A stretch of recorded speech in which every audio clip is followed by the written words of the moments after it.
Hello, I'm A.F. Steadman, the author of the Skandar series, and I want to introduce you to Skandar and the Phantom Rider, the second book in the series. But before I do that, I want to recap a little bit about the events of Skandar and the Unicorn Thief. Big warning, if you haven't read it yet, there's lots and lots of spoilers in what I'm about to say, so please don't listen. Skandar and the Unicorn Thief begins with Skandar desperately wanting to be a unicorn rider. He's then banned from taking the hatchery exam, which is very, very upsetting for him. But then someone comes to his door called Agatha, who takes him to the island, which allows him to try the hatchery door. In he goes and he hatches his unicorn, Scoundrel's Luck. It all seems great so far, but when Scoundrel's born, he gets this white mark down the front of his head, which Skandar doesn't think much of, but it turns out that marks him out as allied to the spirit element, which is banned on the island. Skandar meets Flo and Bobby down in the hatchery, and they are kind of happy to help him out and to try to help him hide the spirit element. But he also meets Mitchell Henderson, whose dad hates spirit wielders, and Mitchell wants to impress his dad, so he also hates spirit wielders, and he really, really doesn't want to be helping Skandar, but he's also worried he's going to get in trouble for helping Skandar, so he ends up helping him anyway, very begrudgingly. So Skandar pretends to be a water wielder, and he starts his training, but the problem is, Scoundrel knows that he is allied to the spirit element, and he doesn't much like his rider pretending that he is allied to water.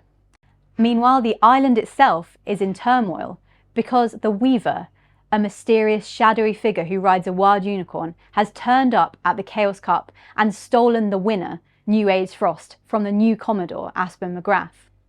Nobody knows why the Weaver has done this, but in the past the Weaver has caused enormous destruction and terror on the island, and so what is the Weaver planning now? Fast forward a little bit and it gets worse. The Weaver starts attacking the sentinels who guard the island, and no one can really understand why the Weaver's doing this, but it can't be good news.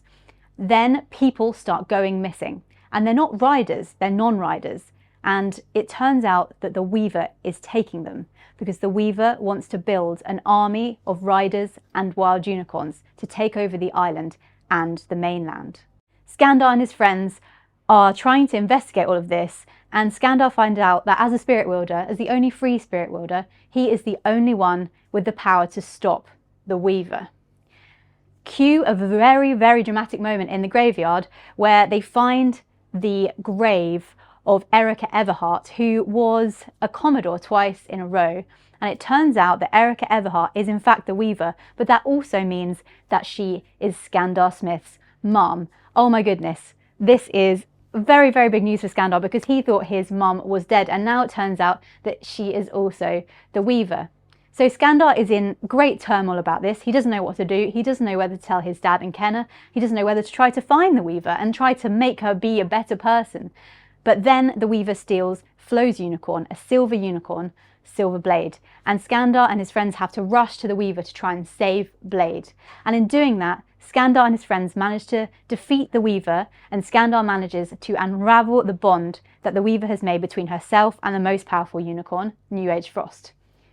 Hooray! They have defeated the Weaver, and as a kind of thanks for that, the Commodore, who is in charge of the island, says to Skandar that he is allowed to train in the spirit element, and if he manages to get through all 5 years of the Eyrie, it will mean that Skandar can bring the spirit element back to the island, so spirit wielders will be able to try the hatchery door again. So it's all up to him, and that's the point we get to at the end of book 1. So at the beginning of book 2, Skandar and the Phantom Rider, Skandar's looking forward to training in the spirit element, but then when wild unicorns start turning up dead as the only spirit wielder in the Eyrie, people get a little bit suspicious of him. Meanwhile, his sister Kenna still wants to be a unicorn rider, and she is going to go on an adventure of her own.